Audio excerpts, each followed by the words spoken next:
Rohan Mehra was a sharp-minded Indian student chasing success in Canada. Hannah Clarke was a kind-hearted nurse who believed she'd found love. Gurpreet Singh was the trusted friend turned bitter rival. Their lives collided in a web of lies, immigration fraud, and betrayal, ending not in courts or confessions, but in a remote forest with two bodies burned beyond recognition. This is the chilling true story of how a marriage scam spiraled into a deadly revenge plot that shocked two nations. In 2019, 24-year-old Rohan Mehra landed in Toronto, Canada, with dreams of success and a student visa in his passport.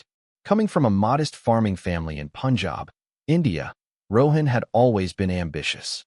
His parents had scraped together every rupee they could, even mortgaging land, to afford his tuition and airfare. He enrolled in a small private college in Brampton, a city known for its large South Asian community. For many like him, this was the beginning of a better life. But for Rohan, the dream of studying quickly took a back seat to a more urgent reality: survival. Within weeks of arriving, Rohan realized that the high cost of living, combined with limited working hours for students, made it almost impossible to stay afloat. He worked night shifts in a local pizza shop and sent every spare dollar back home. But the debt kept growing. In student circles, there were whispers of a faster way to gain permanent residency, and with it, the freedom to work full-time. The trick was simple: marry a Canadian citizen, even if it meant faking the entire relationship. Desperate and clever, Rohan took interest in the idea. He paid an older Indo-Canadian woman $8,000 to pose as his wife. The fake wedding photos were convincing, the paperwork flawless. Within a year, Rohan had legal status as a permanent resident. It worked, and that success sparked something in him. He saw an opportunity not just to help himself, but to build something bigger. He started offering to arrange marriages for other Indian students who were struggling like he once did. What began as a survival tactic slowly transformed into a growing side business. Rohan had no criminal record, no violent history, just a sharp mind, a talent for deception, and a plan that no one saw coming. By early 2020, Rohan Mehra was no longer just another international student in Canada. He was running an underground marriage for residency operation that few could rival. Word of his services spread quickly within the South Asian student community.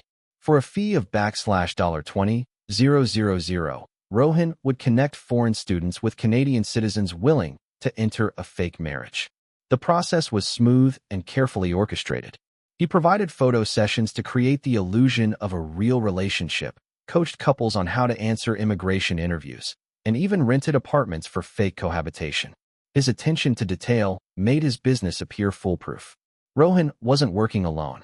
He recruited a few trusted associates, including Gurpreet Singh, a fellow student who had recently arrived from Ludhiana. Gurpreet was street-smart and ambitious, eager to prove his worth. At first, he handled logistics, driving clients to meetings, collecting payments, and managing paperwork. The two made a formidable team, and business expanded rapidly. Clients came not only from Brampton, but from as far as Alberta and British Columbia. As the money flowed in, Rohan upgraded his lifestyle. He moved into a luxury apartment, bought a new car, and began flashing wealth on social media. But with rapid success came cracks in the foundation. Gurpreet started noticing inconsistencies, clients claiming they had paid more than what he was told, cash transactions going unrecorded, and Rohan's unwillingness to share profits fairly. Tension between them began to simmer. Gurpreet felt exploited, like a disposable assistant rather than a partner. Quietly, he began keeping records, text messages, voice memos, client lists. At the same time, he started forming his own network, approaching potential clients behind Rohan's back. Their once strong partnership was now driven by suspicion and greed. Unbeknownst to Rohan, the seeds of betrayal had already been planted, and it was only a matter of time before they.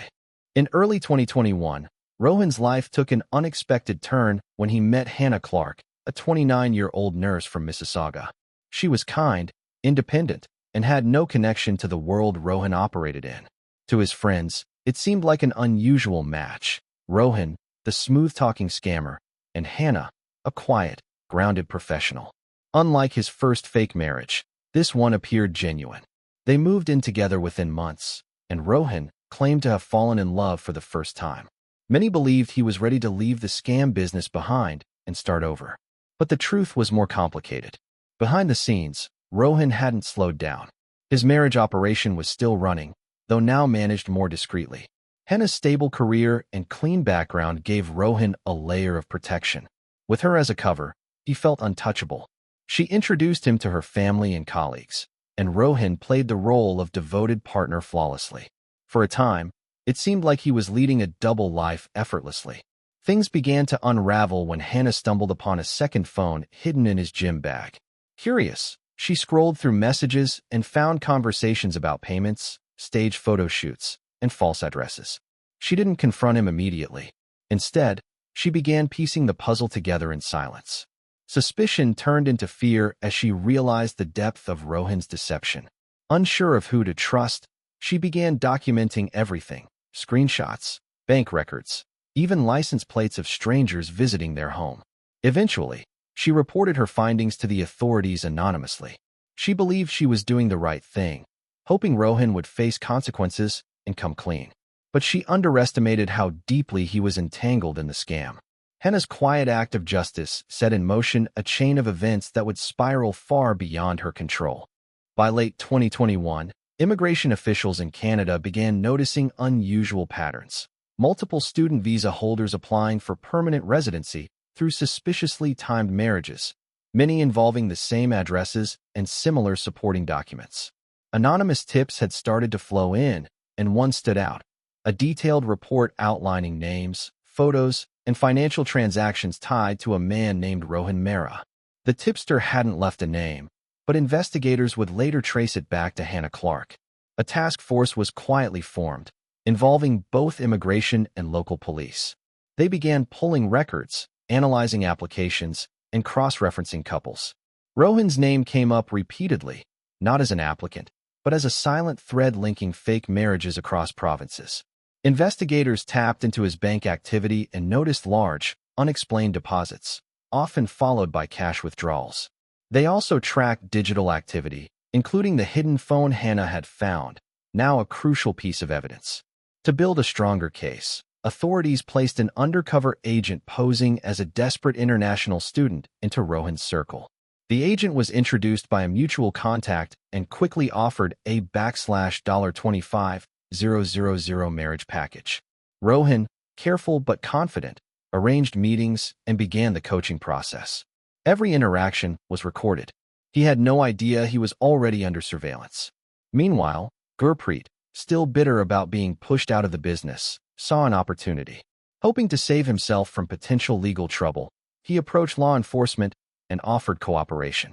He brought with him folders of incriminating material, contracts, receipts, text logs, and even surveillance images of couples Rohan had arranged. The evidence was overwhelming. Authorities prepared to move in. Arrest warrants were drafted. But just as they were ready to strike, Rohan vanished. He missed appointments, stopped answering his phones, and disappeared from his apartment. The opera. In December 2021, just days before law enforcement planned to arrest him, Rohan Mehra vanished without a trace. His phone stopped pinging, his bank cards were unused, and his social media accounts went silent. When police raided his Brampton apartment, they found it emptied in haste. Drawers left open, closets stripped bare. It was as if he had known they were coming. Investigators feared he might have escaped the country, but Border Control confirmed he hadn't boarded any flights. Then came the second, more troubling discovery. Hannah Clarke was missing too.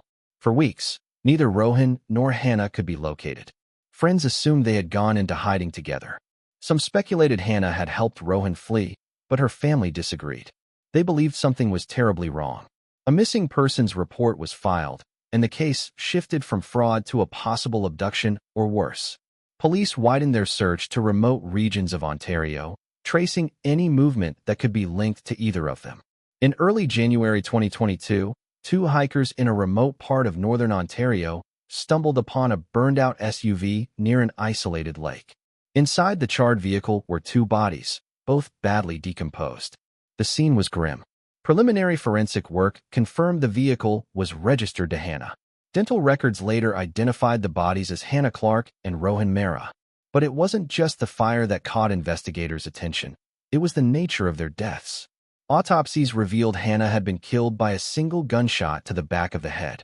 Rohan had died from multiple stab wounds to the chest and abdomen, suggesting a violent confrontation. It quickly became clear this was no accident, nor a murder-suicide. The crime scene had been staged. Someone had gone to great lengths to destroy the evidence, and whoever did it wasn't done covering their tracks. In the weeks following the discovery of Rohan and Hannah's bodies, investigators worked around the clock to unravel what had really happened.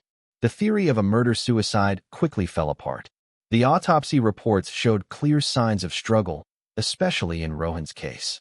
There were defensive wounds on his arms and traces of another person's DNA under his fingernails. Hannah's clean execution-style gunshot suggested she had been eliminated quickly, possibly to silence her. The police began piecing together the events leading up to their deaths, and one name kept resurfacing: Gurpreet Singh.